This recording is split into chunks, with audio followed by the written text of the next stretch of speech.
ભરૂચના વાલિયા તાલુકાના 18 ગામોમાં લિગ્નાઇટ ખનન પ્રોજેક્ટની ભારે વિરોધ 16 ગામમાં યોજાયેલી લોક સુનાવણીમાં ગ્રામજનોના સઘન આક્ષેપ ચેતર વસાવા અને મહેશ વસાવાની હાજરી।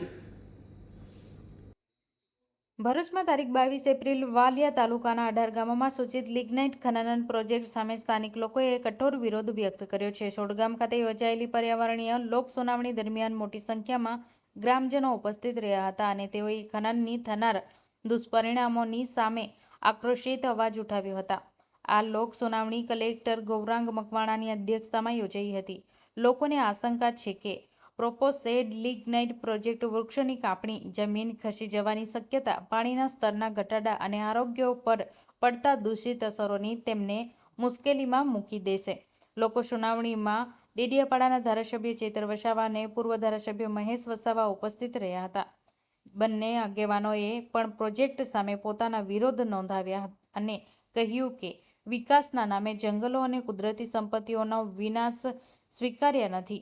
સ્થાનિક રહેવાસીઓએ આ પ્રોજેક્ટને રદ કરવાની માંગ સાથે તંત્રને રજૂઆતો પણ કરી છે। આજે ભરૂચ જિલ્લાના વાલિયા ખાતે જીએમડીસીનો જે પ્રોજેક્ટ આવી રહ્યો છે એની લોક સુનાવણી હતી। ત્યારે અમે સ્પષ્ટ કહેવા માંગીએ છીએ, અમે દેશ, રાજ્ય અને પ્રદેશ કે વિસ્તારના વિરોધી નથી, પણ જ્યારે દેશ આઝાદ થયા બાદ ડેમોના નામે, જીઆઈડીસીઓના નામે, જીએમડીસીના નામે, રોડ રસ્તાના નામે, રહેણોના નામે, હાઈ ટેન્શન લાઇનોના નામે હજારોની પણ લાખો આદિવાસીઓને વિસ્થાપિત કરવામાં આવ્યા છે અને આદિવાસીઓના વિકાસની વાત આવે તો વિકાસમાં મીંડું છે। જીએમડીસીનો રાજપારડી પ્રોજેક્ટ, લિગ્નાઇટ પ્રોજેક્ટ એની આજે પણ ત્યાંના લોકો ભૌતિક સુવિધાના વલખા મારી રહ્યા છે। ત્યારે આ પ્રોજેક્ટ અહીંયા આવવાથી વાલિયા તાલુકો, નેત્રંગ તાલુકો અને ઉમરપાડાના પણ ઉભારિયા ગામમાં સમાવેશ થાય છે અને અહીંયા હજારો લોકો, હજારો પરિવારોને વિસ્થાપિત થવાનું છે, જેના કારણે પર્યાવરણ પ્રદૂષણ, પાણી, ભૂગર્ભ જળ હોય, સપાટી જળ હોય, હવા પ્રદૂષણ, ધ્વનિ પ્રદૂષણ, વન્યજીવ પ્રાણી કે માનવ વસ્તીને ખૂબ મોટું હાનિકારક થવાનું છે। ત્યારે અદાણી, અંબાણી અને ટોરેન્ટના ઈશારે જે જીએમડીસી અહીંયા પ્રોજેક્ટ લઈને આવ્યા છે એનો અમે સખત શબ્દોમાં વાંધો ઉઠાવીએ છીએ, વિરોધ કરીએ છીએ। કોઈ પણ સંજોગોમાં આ પ્રોજેક્ટને અમે સહમતિ આપતા નથી।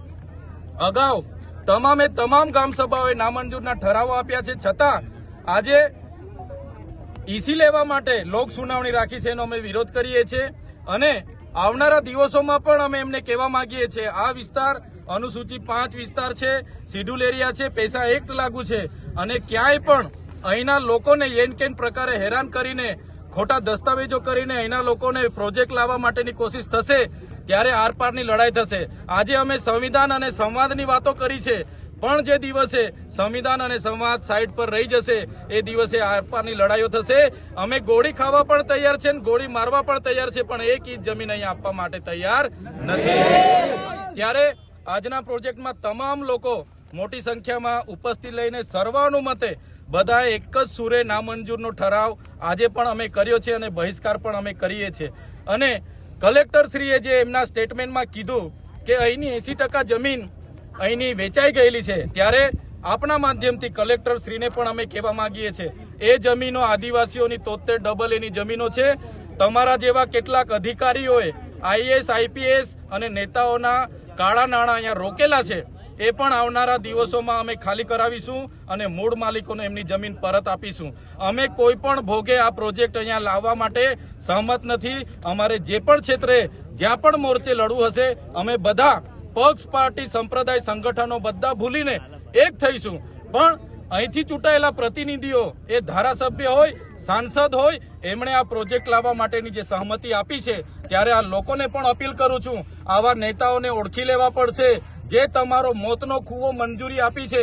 આ ખાણ ખનીજ જીએમડીસી ખોદવાની નથી, આ બધાનો મોતનો કૂવો ખોદવા જઈ રહેલી છે। એના મેઇન જવાબદાર ચૂંટાયેલા આપણા ધારાસભ્ય, આપણા સાંસદ, એમના તાલુકા અને જિલ્લાના પ્રમુખો છે। આવનારા દિવસો પણ એમના ઘરે બેસાડી દેજો, એવી સૌને અપીલ પણ કરું છું। જોહાર। આ મંડપ કોઈ લગ્નનો મંડપ નથી, અહીંના ખેડૂતો અને આદિવાસીઓનો મોતનો કૂવો છે। આ મોતનો કૂવો ખોદવા માટે આવ્યા છે। વાંધો નથી, આ પ્રોજેક્ટ માટે અમારી લાશો ફરે ને ગોલ્ડેજરો ફરશે, તોય અમને કઈ વાંધો નથી, પણ આ પ્રોજેક્ટ અમને મંજૂર નથી. એટલી મારી આ રજૂઆત છે. ને જરૂર લાગે જ્યારે બી જરૂર લાગશે, જ્યારે એ થશે પર્યાવરણના, એનો અમે વિરોધ કરતા રહીશું. એટલે બિલકુલ અમને આ મંજૂર નથી. આ પ્રજા વતી અમને કોઈ મંજૂર નથી. એટલા મારા શબ્દ પૂરા કરું છું.